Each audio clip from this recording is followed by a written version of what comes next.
निश्चय आईएएस के newspaper analysis class में आपका स्वागत है। आज हम 7 मई 2020 के द हिंदू न्यूज़पेपर के इम्पोर्टेंट आर्टिकल्स को डिस्कस करेंगे। आइए शुरुआत करते हैं पेज नंबर 15 के एक इम्पॉर्टेंट आर्टिकल से, जो कि कोविड-19 के कारण ई कॉमर्स के बढ़ते स्वीकार्यता को लेकर है। आइए इसकी विस्तार से चर्चा करते हैं। इस आर्टिकल में बताया गया है कि डिमोनेटाइजेशन के कारण भारतीय बाजार में डिजिटल पेमेंट्स का एडॉप्शन बढ़ गया था, उसका इस्तेमाल काफ़ी तेज़ी से बढ़ गया था। उसी प्रकार से अभी कोविड-19 के समय जब बाजार में लॉकडाउन की स्थिति है, तो इससे ऑनलाइन कॉमर्स के विस्तार में काफ़ी ज़्यादा बढ़ावा देखने को मिल सकता है। यह आईबीएम के स्टेटमेंट, आईबीएम के द्वारा यह कथन जारी किया गया है। यह ऑब्जर्वेशन आईबीएम कंपनी के द्वारा दी गई है।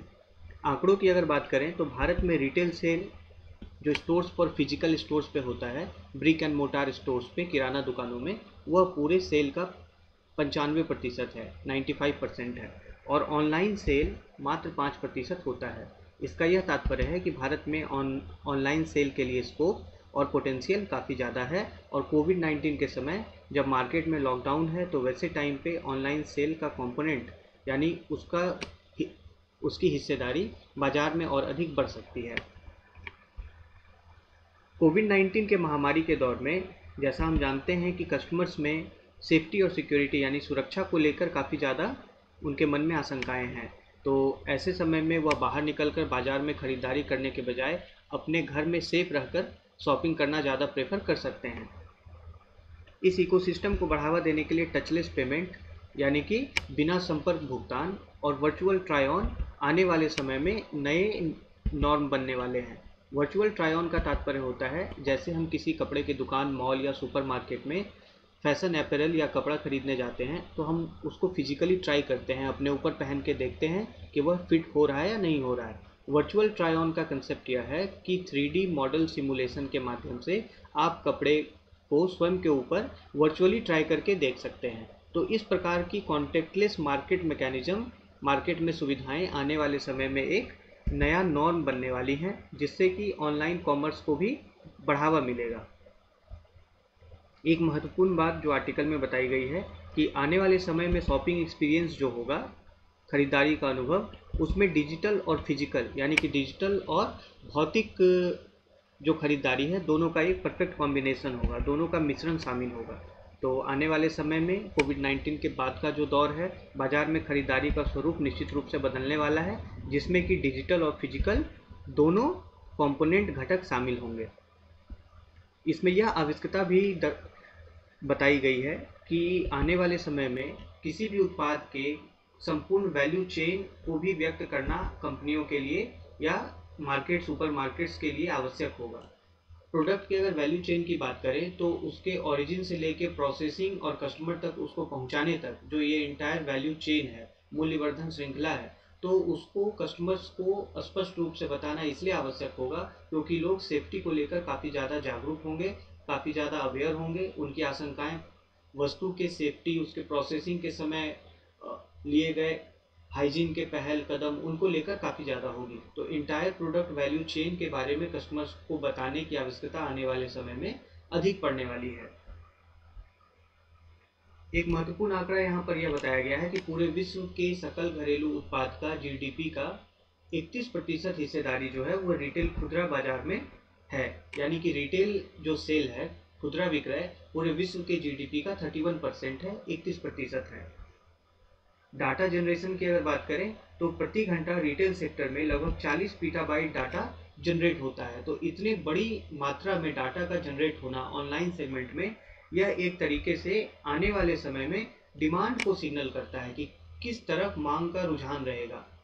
इस आंकड़े से, इतने ह्यूज वॉल्यूम का जो डाटा जनरेट होगा, तो इससे आप आने वाले समय में डिमांड सिग्नल को समझ सकते हैं कि वैश्विक स्तर पे मांग का झुकाव किस वस्तु या किस क्षेत्र के तरफ है, जिससे कि काफ़ी अहम जानकारियां, वाइटल क्लूज आपको आने वाले समय में इकोनॉमिक रिकवरी यानी आर्थिक पुनरुद्धार के आकार को लेकर मिलेगा। तो यह महत्वपूर्ण बात इस आर्टिकल में बताई गई है कि किस तरीके से आने वाले समय में जो खुदरा बाजार है उसका स्ट्रक्चर, उसकी संरचना बदल सकती है। उसमें फिजिकल के साथ साथ ब्रिक एंड मोटार शॉप के साथ साथ डिजिटल कंपोनेंट भी शामिल होगा। दोनों का एक परफेक्ट कॉम्बिनेशन ही नए शॉपिंग एक्सपीरियंस को, नए खरीदारी के अनुभव को परिभाषित करेगा। और इतने अधिक संख्या में जब ऑनलाइन मार्केट का विस्तार होगा, ऑनलाइन शॉपिंग का, उससे जो आंकड़े सृजित होंगे, इंफॉर्मेशन डाटा जो सृजित होगा, तो वह विश्व में वैश्विक स्तर पे एक मांग के रुझान को भी सूचित करेगा। यह आर्टिकल बहुत इंपॉर्टेंट है। भारत में इनफॉर्मल फॉर्मल इकोनॉमी के संदर्भ में हम जानते हैं कि जो किराना स्टोर होते हैं, जो रिटेल स्टोर होते हैं, वह इनफॉर्मल इकोनॉमी के क्षेत्र में उनको जोड़ के देखा जाता है। और जो ऑनलाइन ई कॉमर्स साइट है वो एक फॉर्मल इकोनॉमी का हिस्सा होता है। तो फॉर्मल इनफॉर्मल इकोनॉमी के स्ट्रक्चर के संबंध में और भारत में रिटेल मार्केटिंग के संबंध में, रिटेल सेल्स के संबंध में आप इस आर्टिकल को समझ सकते हैं। इसका सीधा संबंध अर्थव्यवस्था, इंडियन इकोनॉमी से है, जो कि आपके सामान्य अध्ययन पेपर 3 का टॉपिक है। तो इसको इस प्रकार से समझ लें कि यह भारतीय बाजार और वैश्विक बाजार के बदलते संरचना को लेकर है। दूसरा कि आने वाले समय में रिटेल सेल को लेकर जो जो आशंकाएं होने वाली हैं, उसके कारण भी भारत और वैश्विक स्तर पर एक बड़ा परिवर्तन बाजार में होने वाला है। तो अगर बाजार के संरचना से संबंधित आपसे प्रश्न मुख्य परीक्षा में पूछे जाएं, तो आप इन बिंदुओं का उल्लेख आंकड़ों के साथ कर सकते हैं। ध्यान रखें कि आंकड़ों का उल्लेख अपने उत्तर में करना आवश्यक होता है, जिससे कि आपके उत्तर में अधिक ऑब्जेक्टिविटी यानी वस्तुनिष्ठता आती है। आप अपने बात को और ज़्यादा अच्छे तरीके से असर्ट करके जस्टिफाई कर सकते हैं अगर आप उत्तर में आंकड़ों का प्रयोग करते हैं। आगे बढ़ते हैं दूसरे आर्टिकल पर। यह आर्टिकल एडिटोरियल पेज से लिया गया है, जो कि मल्टीलैटरलिज्म को लेकर है। मल्टीलैटरलिज्म का तात्पर्य होता है बहुपक्षवाद, जिसमें कि अंतर्राष्ट्रीय स्तर पर राष्ट्रों के बीच आपसी समझदारी, आपसी समझ और सहयोग के द्वारा वैश्विक चुनौतियों, साझा चुनौतियों का निपटारा करने का प्रयास किया जाता है। तो मल्टीलैटरलिज्म को लेकर अभी जो वैश्विक संकट एक उभरा है बहुपक्षवाद के कंसेप्ट को लेकर, तो उसको फिर से मजबूत करने के बारे में यह आर्टिकल के में विस्तार से चर्चा की गई है। भारत की क्या भूमिका हो सकती है मल्टीलैटरलिज्म, बहुपक्षवाद को मजबूत करने में अभी के दौर में, उसकी विस्तार से चर्चा की गई है। इसमें शुरुआत ही इस बात से किया गया है कि अभी के समय में बहुपक्षवाद को संरक्षित करके रखना काफ़ी ज़्यादा आवश्यक है, नेसेसरी है। इसका 2 कारण बताया गया है आर्टिकल में। सबसे पहला कि कोविड-19 महामारी के लिए इफेक्टिव मेडिकल ट्रीटमेंट यानी प्रभावी चिकित्सीय उपचार विकसित करना, जो कि राष्ट्रों के बीच में आपसी सहयोग से संभव हो पाएगा, सहयोग और संसाधन को साझा करने से ही संभव हो पाएगा। तो इसलिए इम्पॉर्टेंट है मल्टीलैटरलिज्म अभी के टाइम पे। और दूसरा कि जो एक अवसंभावी वैश्विक मंदी है, एक ग्लोबल रिसेशन जो सबके सामने खड़ा है, हर देश के समक्ष आर्थिक मंदी का एक चुनौती है, तो जिसके कारण एक ग्लोबल लेवल पे, वैश्विक स्तर पर रिसेशन की अवसंभावी एक संभावना है। तो उसके वर्स्ट इफेक्ट्स को कम करने के लिए अभी के समय में मल्टीलैटरलिज्म आवश्यक है, यानी कि उसके दुष्परिणाम को कम करने के लिए हमें राष्ट्रों के बीच में सहयोग को बढ़ावा देने की आवश्यकता है। तो इन 2 बिंदुओं को महत्वपूर्ण बताया गया है कि हमें वर्तमान के समय में बहुपक्षवाद को संरक्षित करना क्यों आवश्यक है। आगे बढ़ते हैं। आर्टिकल ने फिर भी यह उल्लेख किया है कि लेकिन अभी के समय में मल्टीलैटरलिज्म सबसे वीक नजर आता है। बहुपक्षवाद की स्थिति अभी के समय में बहुत कमजोर नजर आती है। 2 कारण बताए गए हैं। पहला यह कि यूनाइटेड स्टेट्स, संयुक्त राष्ट्र अमेरिका अपने आप में इंटरनल चैलेंजेस से घिरा हुआ है, यानी कि खुद ही संयुक्त राज्य अमेरिका में आंतरिक स्तर पर काफ़ी चुनौतियां हैं। जैसे हम देखें कि वहाँ पे पॉलिटिकल डिवीजन काफ़ी ज़्यादा है अभी के टाइम पे, और बढ़ती बेरोजगारी की भी समस्या है। वहाँ पर आंतरिक काफ़ी सामाजिक भी चुनौतियां हैं। तो मल्टीपल इंटरनल चैलेंजेस के कारण संयुक्त राज्य अमेरिका की स्थिति जो है अभी स्वयं में पहले जैसी मजबूत नहीं है। और हम जानते हैं कि यूनाइटेड स्टेट्स बहुपक्षवाद का एक बहुत बड़ा एडवोकेट रहा है वैश्विक स्तर पर, और उसकी स्थिति आंतरिक रूप से कमजोर होने के कारण बहुपक्षवाद को भी अंतर्राष्ट्रीय स्तर पर कमजोरी हुई है।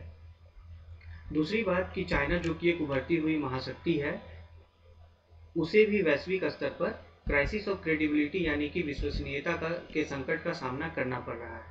खासकर कोविड-19 के ओरिजिन के रूप में चाइना के ऊपर काफ़ी ज़्यादा आशंकाएं व्यक्त की जा रही हैं। उसकी भूमिका और बीमारी के नियंत्रण करने में उस जो चाइना के द्वारा लिए गए मेजर्स हैं, उसको भी लेकर वैश्विक स्तर पर एक अविश्वास है, उसमें पारदर्शिता का अभाव है।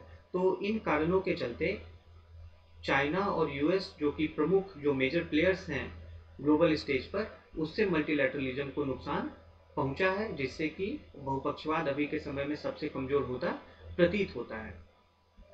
आगे बढ़ते हैं आर्टिकल में। इसमें मल्टीलैटरलिज्म के खामियों को बताया गया है कि वर्तमान के समय में मल्टीलैटरलिज्म के मेलाइज क्या है। मेलाइज का तात्पर्य होता है बुराइयां, खामियां, कमजोरियां। तो सबसे पहला बिंदु यह बताया गया है कि जो महत्वपूर्ण वैश्विक बहुपक्षीय संगठन है, मल्टीलैटरल इंस्टीट्यूशंस जैसे कि WTO, वर्ल्ड ट्रेड ऑर्गेनाइजेशन, विश्व व्यापार संगठन, तो वो अपने प्रमुख कार्यों को कर पाने में सक्षम नहीं है। WTO के प्रमुख कार्य जैसे हमें पता है कि वो ट्रेड मामलों में, व्यापार मामलों में राष्ट्रों के बीच में नेगोशिएशन करना, वार्ता को फैसिलिटेट करवाना, उनके बीच में वादों का निपटारा करना और साथ ही अंतर्राष्ट्रीय ट्रेडिंग सिस्टम में, अंतर्राष्ट्रीय व्यापार व्यवस्था में पारदर्शिता बनाए रखना। तो यह कुछ महत्वपूर्ण फंक्शन WTO के हैं। आर्टिकल में बताया गया है कि WTO के द्वारा इन कार्यों को सक्षम रूप से कर पाने में WTO असफल रहा है। आगे बढ़ते हैं। दूसरा बिंदु आर्टिकल में जो मल्टीलैटरलिज्म के कमजोरी के बारे में कहा गया है कि WHO जैसे प्रमुख वैश्विक संगठनों की विश्वसनीयता के ऊपर भी काफ़ी आघात पहुंचा है।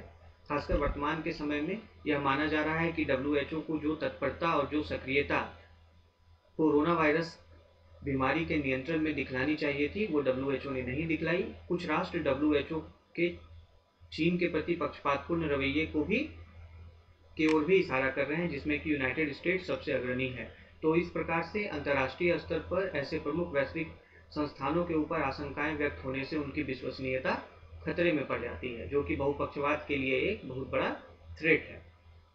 एक दूसरी महत्वपूर्ण बात आर्टिकल में जो की गई है, मिसयूज ऑफ सिस्टमिक राइवल्स। हमें पता है कि अंतर्राष्ट्रीय स्तर पर राष्ट्रों के बीच में व्यापार जो होता है तो उसमें प्रतिद्वंदिता अंतर्निहित है, उसमें प्रतिद्वंदिता होती है, लेकिन उस प्रतिद्वंदिता वाली व्यवस्था को मिसयूज करने की अवस्था में WTO जैसे संस्था, WTO जैसे संगठन असक्षम रहे हैं। इसमें इशारा अमेरिका और चीन के बीच ट्रेड वार को लेकर है, व्यापार युद्ध को लेकर है, जिसमें कि दोनों ने एक दूसरे के ऊपर प्रतिक्रियात्मक टैरिफ शुल्क लगाना शुरू कर दिया, जिससे कि वैश्विक व्यापार स्थिति को काफ़ी ज़्यादा अस्थिरता का खतरा का सामना करना पड़ा। तो सिस्टमिक राइवल्स वाली व्यवस्था के मिसयूज के कारण, दुरुपयोग के कारण और इस प्रकार से रिटेलिएटरी टैरिफ लगाने वाली जो एक प्रवृत्ति है, उन सब जैसे एटीट्यूड्स, टेंडेंसीज के कारण WTO इनको संभाल पाने में सक्षम नहीं रहा है। इससे भी बहुपक्षवाद को नुकसान पहुंचता है।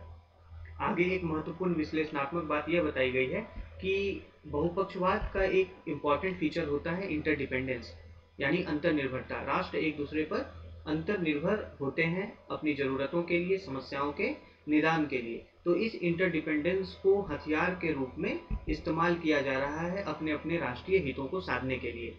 जैसे कि उदाहरण के तौर पर बताया गया है कि वैश्विक आपूर्ति श्रृंखला को हथियार के रूप में इस्तेमाल करना, यानी कि अगर कोई राष्ट्र एक ग्लोबल सप्लाई चेन के हब के रूप में स्थित है तो वह संकट के समय में या फिर अपने एक स्ट्रैटेजिक, अपने एक रणनीतिक टूल के तौर पर अपनी उस स्थिति को इस्तेमाल कर सकता है, जिससे कि वो अपने राष्ट्रीय हितों की तो सुरक्षा करता है, लेकिन वैसे राष्ट्र जो उस पर निर्भर हैं सप्लाईज के लिए, उनको वह अच्छा खासा नुकसान पहुंचा सकता है। तो बहुराष्ट्रीय या बहुपक्षवाद की जो व्यवस्था है उसमें अंतर्निर्भरता एक महत्वपूर्ण कैरेक्टरिस्टिक फीचर है, परंतु अभी के समय में देखा जा रहा है कि उसे भी हथियार के रूप में कुछ देश अपना रहे हैं, जिससे कि मल्टीलैटरलिज्म को, बहुपक्षवाद को चुनौती मिलती है, वह कमजोर हो जाता है। मल्टीलैटरल व्यवस्था रूल्स पर चलती है, यानी कि एक व्यवस्था होती है जो कि रूल्स के द्वारा डिसाइडेड होती है, परंतु कुछ प्रबल देशों के द्वारा, डोमिनेंट नेशंस के द्वारा ऐसे रूल्स को मिसयूज किया जाता है, इनका दुरुपयोग किया जाता है अपने हित के लिए। जैसे कि उदाहरण स्वरूप हम देखें, इनका दुरुपयोग IPR वायलेशंस के रूप में और पोस्ट टेक रिक्वायरमेंट्स के रूप में। पोस्ट टेक रिक्वायरमेंट्स का मतलब होता है जहां पर कि अनावश्यक तकनीकी शर्त लगा दिए जाते हैं किसी भी प्रोजेक्ट में या किसी भी देश के साथ व्यापार के लेन देन में। तो अगर वैसे में अनावश्यक तकनीकी शर्त लगा दिए जाएं, IPR का वायलेशन हो, इंटरनेशनल प्रॉपर्टी राइट्स का वायलेशन हो। अनुदान के क्षेत्र में हम देखते हैं कि किस प्रकार से विकसित देश, खासकर अमेरिका, उत्तरी अमेरिका और यूरोप के देश अपने किसानों को अच्छी खासी सब्सिडी देते हैं WTO के नियमों के अंदर लूपहोल्स का इस्तेमाल करके, जिससे कि भारत जैसे विकासशील देशों के किसान को अंतर्राष्ट्रीय स्तर पर कम्पिटिटिव यानी प्रतिस्पर्धी बने रहने में काफ़ी ज़्यादा नुकसान होता है। तो इस तरह के खामियों, मिसयूज के कारण, रूल्स के दुरुपयोग के कारण बहुपक्षवाद कमज़ोर होता है। अभी के टाइम पे हमने देखा कि कोविड-19 कंट्रोल के लिए कई देशों ने अपने अपने यहाँ से दवाओं और आवश्यक मेडिकल सप्लाईज की आपूर्ति के एक्सपोर्ट के ऊपर बैन लगा दिया, रोक लगा दी। खैर, यह अभी के समय में राष्ट्रों के सीमित संसाधन को देखते हुए उठाया गया एक सही कदम माना जा सकता है, लेकिन नॉर्मल सिचुएशन में अगर राष्ट्रों के द्वारा अपने निर्यात के ऊपर रोक लगा दी जाए तो इस प्रकार की प्रवृत्तियों को रोक पाने के लिए हमारे पास वैश्विक स्तर पर अपर्याप्त नियम है, यानी कि पर्याप्त नियम मौजूद नहीं है, पर्याप्त व्यवस्था मौजूद नहीं है। अगर देशों के द्वारा मनमाने तरीके से एक्सपोर्ट रिस्ट्रेंट यानी कि निर्यात के ऊपर प्रतिबंध लगाए जाने लगे तो हमारे पास इनएडिक्वेट रूल उस स्थिति को संभालने के लिए नहीं है। तो यह भी मल्टीलैटरलिज्म के अंदर की एक खामी वर्तमान के समय में है। अभी अगर हम कोरोना वायरस के समय देखें तो चाइना में अब लगभग बाजार खुल रहे हैं। आर्थिक जो एक बंदी की स्थिति थी वो अब धीरे धीरे खुल रही है। तो चाइना एक इकोनॉमिक लीड दुनिया के दूसरे देशों की तुलना में लेता दिख रहा है। ऐसे समय में दूसरे देशों को यह खतरा है कि उनके यहाँ की बड़ी और स्ट्रैटेजिक कंपनियों को, मतलब जो रणनीतिक रूप से महत्वपूर्ण कंपनियां हैं, उनका प्रीडेटरी टेक ओवर का रिस्क चाइना के द्वारा उनको दिखता है। प्रीडेटरी टेक ओवर का मतलब होता है अभी के समय में अवसरवादी अधिग्रहण की प्रवृत्ति चाइना के द्वारा देखी जा रही है। तो इससे भी मल्टीलैटरल व्यवस्था में जो एक विश्वास है वो कमज़ोर होता है कि अगर इस तरीके से अपॉर्चुनिटी का लाभ उठा के प्रीडेटरी प्रैक्टिसेस देशों के द्वारा किए जाएं, यानी कि अवसर का लाभ उठा के अगर किसी देश की स्थिति कमज़ोर है तो वहाँ की कंपनियों का अधिग्रहण अगर किसी मजबूत देश के द्वारा किया जाता है तो इस प्रकार के जोखिम से भी आपस में ट्रस्ट डेफिसिट यानी विश्वास का अंतर बढ़ता है, जो कि बहुपक्षीय व्यवस्था को कमज़ोर करता है। इसलिए आर्टिकल में कहा गया है कि वर्तमान में जो बहुपक्षवाद का स्वरूप है उसको रिफॉर्म करने की, उसमें सुधार की आवश्यकता है। सबसे पहले इसमें बताया गया है कि बहुपक्षवाद के जो आदर्श हैं, जो वैल्यू सिस्टम है, उसके प्रति फिर से एक रीएश्योरेंस का पुनर्विश्वास कायम करने की आवश्यकता है और वैसे नीतियों को अपनाने का जरूरत है जो कि मल्टीलैटरलिज्म के प्रति कमिटमेंट को प्रदर्शित करते हैं, मल्टीलैटरलिज्म के प्रति देशों की प्रतिबद्धता को फिर से पुनर्जीवित करते हैं। तो वैसे नीतियों को अपनाने की आवश्यकता है और दूसरा साथ ही साथ वैश्विक स्तर पर रीएश्योरेंस की आवश्यकता है, जिसमें कि आपसी ट्रस्ट डेफिसिट कम हो सके, यानी विश्वास बहाली की आवश्यकता है।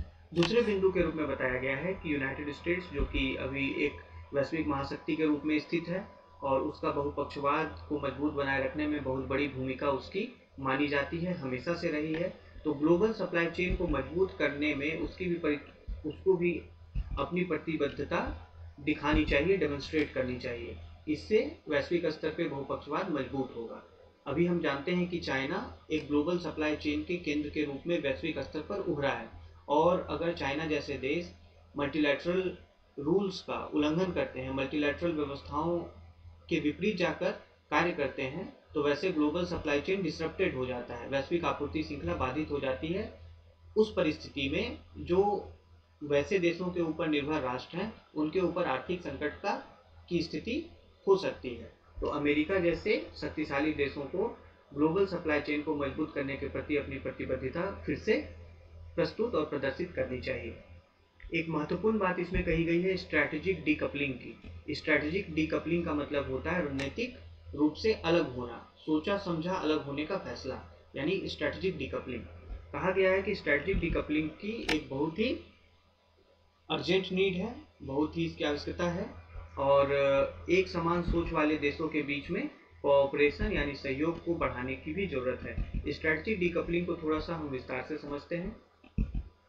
मान लीजिए कि दो देशों के बीच में कारोबार संबंध है, आर्थिक सामरिक संबंध है, लेकिन अगर वहां पर हितों का टकराव है या बेसिक जो फाउंडेशनल प्रिंसिपल्स हैं, आदर्शों के बीच में मेल नहीं है, तो वहां पर वैसे देशों के साथ बहुत ज़्यादा संबंध ना बढ़ाकर लाइक माइंडेड कंट्रीज के साथ, जो समान सोच वाले देश हैं, उनके साथ कोऑपरेशन बढ़ाकर मल्टीलैटरल व्यवस्था को मजबूत किया जा सकता है।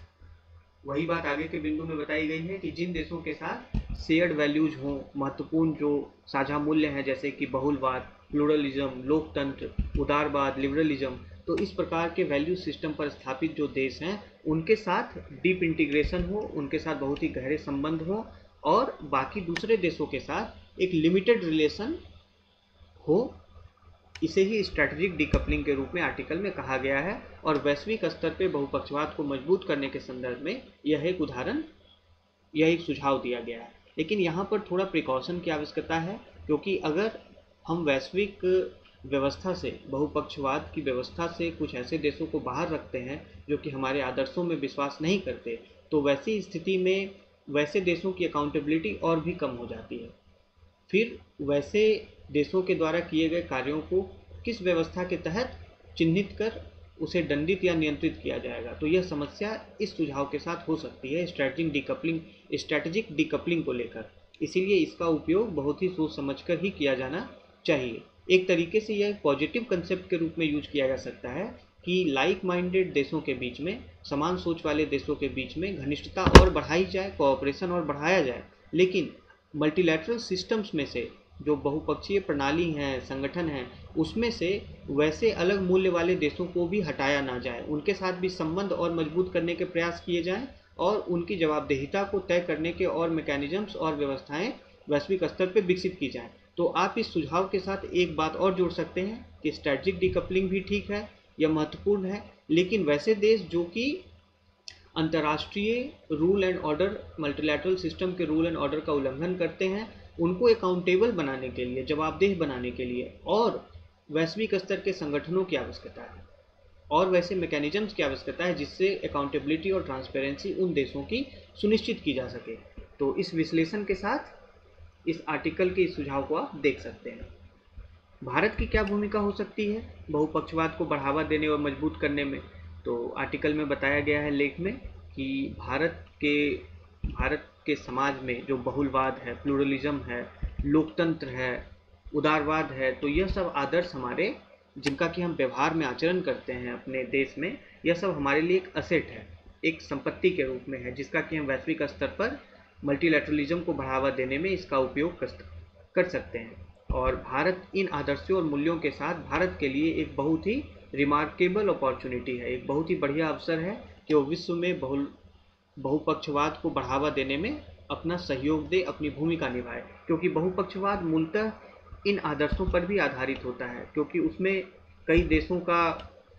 कई देश शामिल होते हैं वैसे सिस्टम्स में। एक लोकतांत्रिक व्यवस्था होती है जिसमें पारदर्शिता होती है, सबके लिए समान अवसर होते हैं, सबका समान प्रतिनिधित्व होता है। मल्टीलैटरल सिस्टम में या इनफैक्ट प्रयास किया जाता है कि सभी देशों का प्रतिनिधित्व सुनिश्चित किया जा सके, तो अब फॉर्म ऑफ डेमोक्रेटिक स्ट्रक्चर होता है मल्टीलैटरल सिस्टम्स में। और अगर हम लिबरलिज्म की बात करें तो वहाँ पर जनरली एक दूसरे के गुड्स, कैपिटल या फिर पीपल के मूवमेंट को लेके एक लिबरल अप्रोच होता है। तो भारत के पास ऑलरेडी इन आदर्शों के ऊपर स्थापित संस्थाएं हैं, पूरा पॉलिटिकल हम कह सकते हैं कि शासन और राजकाज की व्यवस्था है, तो इसका इस्तेमाल भारत वैश्विक स्तर पे बहुपक्षवाद को मजबूत करने के दृष्टिकोण से कर सकता है। दूसरी बात कि अभी जैसे एक ऑब्जर्वेशन किया जा रहा है कि कंपनियां, खासकर वेस्टर्न कंपनी, जो पश्चिम देशों की कंपनियां हैं, वो चाइना से धीरे धीरे डीकपल हो सकती हैं। डीकपल होने का कारण ये है कि एक अविश्वास की स्थिति बनी है, जैसा हम लोगों ने चर्चा किया, और दूसरा कि चाइना का जो मल्टीलैटरल सिस्टम्स के रूल्स और नियम हैं, नॉर्म्स हैं, उनको वायलेट करने की एक टेंडेंसी चाइना के द्वारा देखी जा रही है। तो इससे यह हो सकता है कि कंपनियां धीरे धीरे चाइना से अलग हटकर दूसरे सप्लाई चेन मार्केट्स को सर्च करने लगें, दूसरी आपूर्ति श्रृंखला बाजारों और केंद्रों को सर्च करने लगें। तो वहाँ पर भारत का एक पोटेंशियल रोल हो सकता है वैसे वैश्विक सप्लाई चेन के एक सेंटर के रूप में इवॉल्व होने में। जब कंपनियां चाइना से डीकपल होकर अलग होने लगे तो भारत उन कंपनियों को आकर्षित कर एक ग्लोबल सप्लाई चेन के हब के रूप में स्थापित हो सकता है और फिर उससे बहुपक्षीय व्यवस्था में अपनी स्थिति को और मजबूत कर सकता है। तो यह एक इसमें बात भारत के पोटेंशियल रोल को लेकर बताई गई है। दूसरा, भारत यह भूमिका निभा सकता है कि वह समान सोच वाले देशों के साथ और ज़्यादा घनिष्ठता बढ़ाए, उनके साथ क्लोजली वर्क करे। एक एग्जाम्पल इसमें बताया गया है alliance of multilateralism. Alliance for multilateralism क्या है? तो यह वैश्विक स्तर पर कुछ देशों के द्वारा शुरू की गई, मूलतः जर्मनी और फ्रांस के द्वारा शुरू की गई एक इनिशिएटिव है, एक पहल है। यह आपसे प्रीलिम्स परीक्षा में भी पूछा जा सकता है कि अलायंस फॉर मल्टीलैटरलिज्म क्या है। तो यह जर्मनी और फ्रांस के द्वारा शुरू किया गया एक पहल है जो कि वैश्विक स्तर पर बहुपक्षवाद को मजबूत करने के दृष्टिकोण से बनाया गया है। तो भारत इस तरीके के समूहों के साथ, जहाँ पर कि लाइक माइंडेड कंट्रीज हैं मेंबर्स, तो उनके साथ निकट से कार्य करके बहुपक्षवाद को वैश्विक स्तर पे एक नेतृत्व दे सकता है, उसमें अपनी भूमिका निभा सकता है। आगे हम जैसे बात करें तो चाइना के द्वारा जो ट्रस्ट डेफिसिट वैश्विक स्तर पर एक क्रिएट किया गया है, तो भारत उस ट्रस्ट डेफिसिट को दूर करने में भी अपना लीडरशिप प्ले कर सकता है। भारत एक नेतृत्व दे सकता है वैसे विश्वास की कमी की स्थिति को दूर करने के लिए। कैसे दे सकता है? तो हम इसमें इनिशिएटिव लेकर, स्वयं के द्वारा पहल लेकर एक ऐसे रेजिम को क्रिएट करने में कोऑपरेट करें। रेजिम का मतलब एक ऐसी व्यवस्था को बनाने में हम सहयोग करें जो कि इंसेंटिव्स और सैंक्शंस के ऊपर बेस्ड हो। इंसेंटिव्स मतलब प्रोत्साहन और सैंक्शंस मतलब प्रतिबंध। अगर देश, मतलब अगर वैसी व्यवस्था के सदस्य देश नियमों का पालन करते हैं तो उनके लिए प्रोत्साहन करने की व्यवस्था हो, और अगर नियमों का उल्लंघन होता है तो उनके ऊपर प्रतिबंध भी लगाए जाएं। तो भारत इस प्रकार के व्यवस्था को स्थापित करने और मजबूत करने में भारत अपना नेतृत्व दे सकता है। तो यह कुछ महत्वपूर्ण बिंदु हैं जो कि भारत के रोल को लेकर है। इस अगर आर्टिकल के बारे में हम चर्चा करें, सामान्य अध्ययन से किस रूप से जुड़ा हुआ है, तो यह अंतर्राष्ट्रीय संबंध, जो कि आपके सामान्य अध्ययन पेपर 2 का एक टॉपिक है, उसमें आपसे मल्टीलैटरलिज्म के ऊपर सीधा प्रश्न बहुपक्षवाद के ऊपर पूछा जा सकता है कि वर्तमान में इसमें समस्याएं क्या क्या हैं। जैसा हम लोगों ने चर्चा किया कि जो जो समस्याएं हैं मल्टीलैटरलिज्म में, 5-6 बिंदुओं की चर्चा की, आप उसका उल्लेख कर सकते हैं। आगे यह कि किस प्रकार से इसे हम रिफॉर्म कर सकते हैं मल्टीलैटरलिज्म को वर्तमान के समय में। तो बहुपक्षवाद के संदर्भ में अगर प्रश्न आता है सुधार के दृष्टिकोण से, तो इन बिंदुओं की आप चर्चा उसमें कर सकते हैं। और उसके बाद यह बहुत ही संभावित प्रश्न होता है कि वैसी व्यवस्था में भारत का क्या रोल हो सकता है या होना चाहिए, तो वहाँ पर आप इन बिंदुओं की चर्चा कर सकते हैं। तो यह आपके पेपर 2 से जुड़ा हुआ है। और साथ ही साथ अगर भारतीय अर्थव्यवस्था के विस्तार की बात करें पेपर 3 के संदर्भ में, सामान्य अध्ययन पेपर 3 के संदर्भ में, तो वहाँ पर भी आप इन बिंदुओं का उल्लेख कर सकते हैं कि किस प्रकार से हम वैश्विक स्तर पर आर्थिक अवसरों का लाभ उठाकर अपने आप को ग्लोबल सप्लाई चेन के केंद्र के रूप में स्थित कर सकते हैं, और हम अपने राजनैतिक संबंधों का इस्तेमाल किस प्रकार से, उसका लाभ हम अपने आर्थिक लाभ के लिए कर सकते हैं। तो ये भारतीय अर्थव्यवस्था के विस्तार के भी संदर्भ में आप इन बिंदुओं की चर्चा कर सकते हैं। जैसा हमने पहले भी बीच में चर्चा की कि प्रीलिम्स में आपसे अलायंस फॉर मल्टीलैटरलिज्म के बारे में पूछा जा सकता है कि यह क्या है। तो यह एक अलायंस फॉर मल्टीलैटरलिज्म प्रीलिम्स के लिए इंपॉर्टेंट पॉइंट हो सकता है। आगे के आर्टिकल में बढ़ते हैं। यह भी एडिटोरियल पेज नंबर 6 का आर्टिकल है, बैक होम। भारत सरकार के द्वारा जो विदेश में फंसे भारतीय नागरिक हैं उनको वापस लाने का प्रयास किया जा रहा है। उसके लिए सरकार के द्वारा पहल की जा रही है। एक कोऑर्डिनेटेड प्लान बनाया गया है कई मंत्रालयों के सहयोग से, जिसमें कि वाणिज्यिक हवाई जहाज़ों और नौसेना के जहाज़ों का इस्तेमाल कर बाहर में फंसे भारतीय नागरिकों को, विदेशों में जो फंसे हुए हैं लॉकडाउन के कारण, वापस लाने का एक बहुत बृहद ऑपरेशन चलाया जा रहा है। इस एक्सरसाइज को मिनिस्ट्री ऑफ एक्सटर्नल अफेयर्स यानी विदेश मंत्रालय के द्वारा वंदे भारत मिशन का नाम दिया गया है। तो यह छोटी सी सूचना आपके पीटी के लिए इंपॉर्टेंट है, प्रीलिम्स एग्जाम के लिए, कि भारत सरकार के द्वारा विदेशों में फंसे नागरिकों को वापस लाने की योजना, कोरोना वायरस लॉकडाउन के समय जो योजना भारत सरकार ने बनाई, उनको वापस लाने का पहल किया, उस मिशन का, ऑपरेशन का नाम क्या था? तो उस मिशन का नाम वंदे भारत मिशन था। कल के क्लास में हम लोगों ने चर्चा की थी कि जो नेवल शिप से, यानी कि नौसेना के जहाज़ों से गल्फ खाड़ी देशों से भारतीय नागरिकों को वापस लाने का ऑपरेशन था, उसका नाम ऑपरेशन समुद्र सेतु था। तो यह दोनों बातें बहुत ही क्लियर रहनी चाहिए। जो हम लोगों ने कल चर्चा की, नेवल शिप से जो वापस ला रहे हैं, उस ऑपरेशन का नाम ऑपरेशन समुद्र सेतु था। और जो यह पूरा एक ऑपरेशन है विदेशों में फंसे भारतीयों को वापस लाने का, तो इसका जो है नाम वंदे भारत मिशन है। ये आपके प्रीलिम्स के हिसाब से इम्पॉर्टेंट है। आगे पेज नंबर 6 एडिटोरियल के ही एक आर्टिकल की चर्चा करें, एडिटोरियल के पेज की। तो इसमें अभी जो युद्ध के समान स्थिति है, युद्ध के समान स्थिति का तात्पर्य जहाँ पर कि संसाधन बहुत सीमित है, वैसे में एक कौंसल बॉन्ड जो है उसको अर्थव्यवस्था के एक समाधान के रूप में, उपाय के रूप में इसकी चर्चा की गई है। आइए हम कौंसल बॉन्ड के ऊपर ज़्यादा फोकस कर इसके बारे में चर्चा करते हैं। यह प्रीलिम्स परीक्षा के लिए एक महत्वपूर्ण बिंदु हो सकता है, पूछा जा सकता है। कौंसल बॉन्ड क्या होता है? तो यह एक चिरस्थायी अवधि के लिए, यानी कि यह एक बेमियादी बॉन्ड होता है। बेमियादी बॉन्ड जिसे कि केंद्र सरकार के द्वारा, सेंट्रल गवर्नमेंट के द्वारा जारी किया जाता है। बेमियादी बॉन्ड कहने का तात्पर्य होता है इनका कोई मैच्योरिटी डेट नहीं होता, ये परपेचुअल बेसिस के बॉन्ड होते हैं। परपेचुअल बेसिस का तात्पर्य चिरस्थायी बॉन्ड होते हैं। सरकार के पास अधिकार होता है कि वह ऐसे बॉन्ड को मार्केट से कभी भी वापस ले सकता है जब उसे उचित लगे। इनका फेज्ड रिडेम्पशन होता है। फेज रिडेम्पशन का मतलब इन्हें मार्केट से वापस एक फेज वाइज मैनर में लिया जाता है, और उस स्थिति में कि जब अर्थव्यवस्था उच्च वृद्धि के रास्ते पर वापस लौट जाए, यानी जब अर्थव्यवस्था में मंदी हो या बहुत ज़्यादा पैसे की जरूरत हो, वित्तीय स्थिति देश की बहुत कमज़ोर हो गई हो, और एकाएक अगर सरकार को पैसे की आवश्यकता पड़ गई हो, जैसा अभी के टाइम पे हम देख रहे हैं कि रिसोर्स क्रंच है, संसाधन बहुत सीमित है, केंद्र सरकार के पास भी, राज्य सरकार के पास भी। लेकिन यह बात ध्यान रखने का है कि कौंसल बॉन्ड मात्र सेंट्रल गवर्नमेंट के द्वारा जारी किया जाता है, केंद्र सरकार के द्वारा जारी किया जाता है। तो यह वैसे स्थिति में सरकार इसे वापस ले लेती है जब अर्थव्यवस्था अपने पुराने तरीके से हाई ग्रोथ के ऊपर फिर वो पटरी पर आ जाता है। अभी हमने चर्चा की कि इसका कोई मैच्योरिटी डेट नहीं होता, और परंतु इसमें जो इनकम है वो फिक्स्ड होता है, यानी सरकार एक तय ब्याज दर के ऊपर लोगों को इसका लाभ, इस बॉन्ड का लाभ लोगों को निरंतर देते रहती है।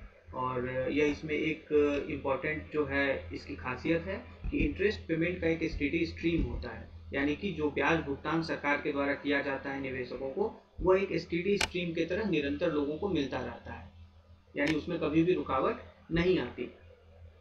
इसलिए इसे एक प्रकार से इक्विटी के रूप में देखा जाता है। मतलब सरकार जो है वह इक्विटी के रूप में मार्केट से, मतलब खुदरा निवेशकों से, आम जनता से उसमें निवेश करने के लिए कहती है, और इसे एक ऋण के रूप में नहीं देखा जाता है, इक्विटी के रूप में देखा जाता है, क्योंकि सरकार ब्याज का भुगतान, यानी कि एक तरीके से लाभ का भुगतान निवेशकों को लगातार निरंतर करती रहती है।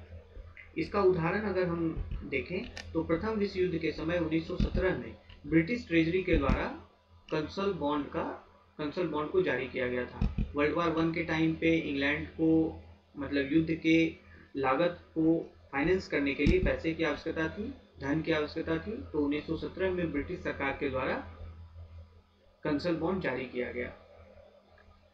हम अभी जानते हैं कि रियल एस्टेट सेक्टर में भी गिरावट देखा गया है। रियल एस्टेट सेक्टर एक निवेश का अच्छा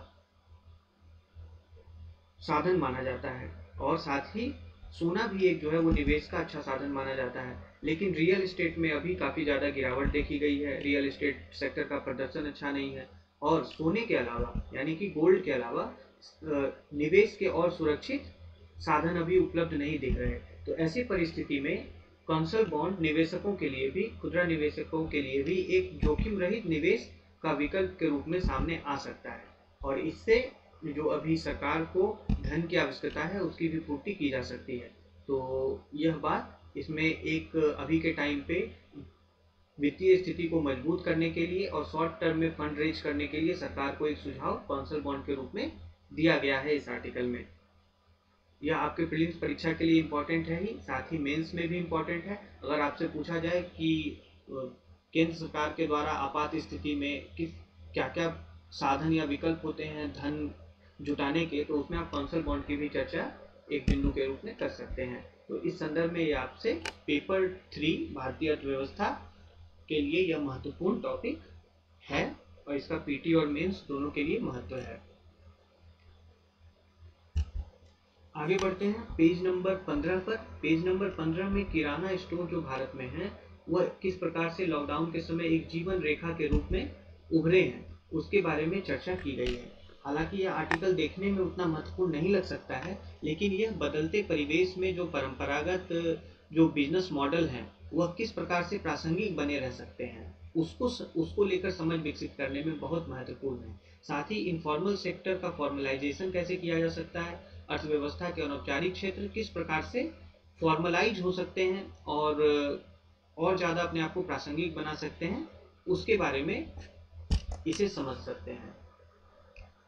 इसमें कुछ महत्वपूर्ण आंकड़ा बताया गया है कि भारत में लगभग 12 मिलियन किराना स्टोर हैं। 12 मिलियन का तात्पर्य 1.2 करोड़, तो लगभग 12 मिलियन किराना स्टोर हैं जो कि ग्रॉसरी रिटेलिंग सेक्टर के ऊपर एक तरीके से इनका वर्चस्व है। 90% मार्केट शेयर है। लोग इन पर निर्भर करते हैं अपने दैनिक जो जरूरी सामान है उसकी खरीद के लिए। ये हम सब जानते हैं कि किराना स्टोर का रोल डेली एसेंशियल्स के खरीद के लिए भारतीय समाज में काफ़ी अधिक है। वो इसकी संख्या से भी पता चलता है कि 12 मिलियन ऐसे किराना स्टोर पूरे भारत में है। 90% मार्केट शेयर है इनका। परंतु अभी हाल में पिछले 4-5 साल में ऑनलाइन ई कॉमर्स के आने के कारण एक डिसरप्शन इनके लाभप्रदता में हुआ है। पिछले अगर 3-4-5 वर्षों में देखें तो ई कॉमर्स के विस्तार के कारण जो नेबरहुड किराना स्टोर्स हैं, जो आस पड़ोस के किराना के दुकान हैं, उनकी बिक्री और उनके लाभप्रदता में काफ़ी ज़्यादा उन्हें नुकसान का सामना करना पड़ा है। परंतु अभी के समय जब मार्केट बंद है, इनफैक्ट कि ऑनलाइन सप्लाईज भी सामान्य तरीके से कार्य नहीं कर रहे, सुपरमार्केट्स बंद हैं, तो ऐसी परिस्थिति में जो किराना दुकान है वो एक तरीके से फिर से अपनी ज़मीन ढूंढ रहे हैं। मतलब फिर से वह अपने महत्व को स्थापित कर रहे हैं। और जहाँ पर कि सुपरमार्केट से उन्हें कंपटीशन मिलता है, ई कॉमर्स प्लेयर्स से उन्हें कंपटीशन मिलता है, फिर भी वैसी स्थिति में वो अपने अस्तित्व को बचाए हुए हैं और अधिक प्रासंगिकता के साथ कार्य कर रहे हैं। इसका एक उदाहरण इस तौर पे देखें कि लॉकडाउन पीरियड के दौरान किराना स्टोर लोगों को वित्तीय लेन देन में भी, मतलब शहरी और ग्रामीण क्षेत्र दोनों में वित्तीय लेन देन की भी सुविधा उपलब्ध करा रहे हैं। तो एक प्रकार से यह फंक्शनिंग का डाइवर्सिफिकेशन है, यानी कि कार्य का विविधकरण है कि अपने आप को रेलेवेंट बनाए रखने के लिए नए नए बिजनेस मॉडल ढूंढना, इनोवेशन करना, है ना, नवाचार के माध्यम से अपने लाभप्रदता को बढ़ाया जा सकता है, बिक्री को बढ़ाया जा सकता है और अलग अलग सेक्टर्स में अपने फंक्शनिंग को एक्सपेंड किया जा सकता है, विस्तारित किया जा सकता है। आर्टिकल में बताया गया है कि इनके जो बिजनेस मॉडल होते हैं, कारोबार करने के मॉडल होते हैं, बहुत सिंपल होते हैं। इनके पास स्टॉक कीपिंग यूनिट्स कम होती हैं, यानी जो ये सामान का भंडारण करते हैं तो वह कम मात्रा में करते हैं। अगर हम बड़े बड़े रिटेल स्टोर की बात करें तो उन्हें बहुत अधिक पूंजी लागत की आवश्यकता होती है और उनके स्टॉक भी काफ़ी अच्छे खासे होते हैं। तो यह एक ऐसा बिजनेस मॉडल है कि अगर इसमें नुकसान हो, अगर इसमें लाभप्रदता कम हो जाए तो काफ़ी ज़्यादा नुकसान हो सकता है और उनको स्थापित करने में भी बहुत अधिक पूंजी की आवश्यकता पड़ती है। लेकिन किराना दुकान का जो मॉडल है वो बहुत सिंपल होता है और इसलिए वो अभी के समय में और ज़्यादा कार्यकर्ता प्रभावी दिख रहा है। आधुनिकीकरण को वो स्वीकार कर रहे हैं। अगर किराना स्टोर्स की बात करें, आधुनिकीकरण और डिजिटलीकरण के कारण ग्राहकों की संख्या बढ़ रही है और उनकी लाभप्रदता भी बढ़ रही है। उदाहरण के स्वरूप पे मेट्रो कैश एंड कैरी और पे नियर बाय जैसे डिजिटल प्लेटफॉर्म्स का इस्तेमाल कर वो अपने कार्यों को, वो अपने सेक्टर्स को एक्सपेंड कर रहे हैं और अधिक आकर्षक बना रहे हैं अपने यहाँ से सामान की डिलीवरी या ट्रांजैक्शंस को। तो एक जो उनका परंपरागत कन्वेंशनल रोल है सामान की बिक्री करना, आवश्यक जो दैनिक किराना राशन के सामान की बिक्री करना, उसके साथ साथ वो बैंकिंग आवश्यकताओं को और वित्तीय लेन देन की भी सुविधा लोगों को दे रहे हैं भारत के ग्रामीण और शहरी क्षेत्रों में। अगर हम ऐसे किराना दुकान की बात करें तो यह आधार इनेबल्ड पेमेंट सिस्टम से भी लैस होते हैं, जहां पर कि आप आधार समर्थित जो पेमेंट जो भुगतान प्रणाली है उसका लाभ ले सकते हैं। माइक्रो एटीएम्स होते हैं यहाँ पर। माइक्रो एटीएम्स के माध्यम से आप बैंकिंग का जो कारोबार है वो आप सीमित रूप से यहाँ पे कर सकते हैं। तो ऐसे में इनका जो रोल है, इनकी जो भूमिका है वो और ज़्यादा बढ़ गई है। हम जानते हैं कि बैंकों तक पहुँच ग्रामीण क्षेत्रों में उतना आसान नहीं होता, कठिनाई होती है लोगों को। कई बार बैंकिंग सेवाओं की अनुपलब्धता के कारण उन्हें वित्तीय समस्याओं का सामना करना पड़ता है। और जो किराना दुकान है इनका यूबिक्यूटस नेचर है। यूबिक्यूटस नेचर का तात्पर्य होता है कि यह एक प्रकार से सर्वत्र व्याप्त है। किराना दुकान छोटे गाँव में भी मिल जाएंगे, कस्बों में भी मिल जाएंगे और शहरों में भी मिल जाएंगे, जिसके कारण कि इनका सर्वत्र जो है ये सर्वत्र व्याप्त होते हैं, सर्वव्यापी होते हैं। तो बैंकों के ऊपर इन्हें लाभ मिलता है। बैंकों के ऊपर लाभ इस सेंस से कि बैंकों की पहुंच सीमित है जबकि इनकी पहुंच भारत के कोने कोने में है। तो अगर और ये किराना दुकान साथ ही साथ बैंकिंग नीड्स को भी पूरा करते हैं, या एक बिजनेस कॉरेस्पॉन्डेंट के रूप में कार्य करते हैं वैसी स्थिति में जहां पर ये आधार इनेबल पेमेंट सिस्टम और माइक्रो एटीएम्स के माध्यम से लोगों को वित्तीय लेन देन की सुविधा प्रदान कराते हैं। तो माइक्रो एटीएम्स किसे कहते हैं इसे थोड़ा समझ लें। माइक्रो एटीएम एक ऐसा डिवाइस होता है जिसका इस्तेमाल बिजनेस कॉरेस्पॉन्डेंट्स के द्वारा जो बेसिक बैंकिंग सेवाएं हैं उन्हें उपलब्ध कराने में किया जाता है। यह आधार इनेबल्ड प्लेटफॉर्म होता है जो कि ग्राहकों को ऑथेंटिकेट कर, उनके आइडेंटिटी को, उनकी पहचान को सुनिश्चित कर बैंकिंग सेवाओं का लाभ इसके माध्यम से उसे दिया जा सकता है। तो जिस प्रकार के लेन देन माइक्रो एटीएम पे किए जा सकते हैं वो जमा आप डिपॉजिट कर सकते हैं, आप वहाँ से धन निकासी कर सकते हैं, फंड ट्रांसफ़र कर सकते हैं और अपने बैलेंस की इंक्वायरी कर सकते हैं। तो माइक्रो एटीएम एक ऐसा डिवाइस है जिससे आप इन वित्तीय मतलब कि फाइनेंशियल ट्रांजेक्शन्स को पूरा कर सकते हैं। तो वापस आते हैं किराना स्टोर पर। किराना स्टोर्स ने अपने फंक्शनिंग को डाइवर्सिफाई कर और अपनी डिजिटल उपस्थिति दर्ज कराकर एक बड़ा आधुनिक पहल किया है अपने आप को प्रासंगिक बनाए रखने में। तो इस आर्टिकल का महत्व कहाँ पे है, तो हम इसे सामान्य अध्ययन पेपर 3 से जोड़ के, अर्थव्यवस्था से जोड़ के देख सकते हैं कि इनफॉर्मल इकोनॉमी के एलिमेंट्स को भी, कंपोनेंट्स को भी फॉर्मल बनाया जा सकता है, मतलब उनके अंदर फॉर्मल कंपोनेंट की वृद्धि की जा सकती है। दूसरी बात ये कि जहां हमें लगता है कि ऑनलाइन कंपनियों के ई कॉमर्स साइट्स के आने के कारण हमारे यहाँ जो परंपरागत विक्रेता हैं खुदरा बाजार में उनको नुकसान पहुंच सकता है, तो वहां पर आप इस बिंदु की चर्चा कर सकते हैं कि वैसे विक्रेता भी, परंपरागत विक्रेता भी अपने कार्यों को डाइवर्सिफाई कर, अपने फंक्शंस को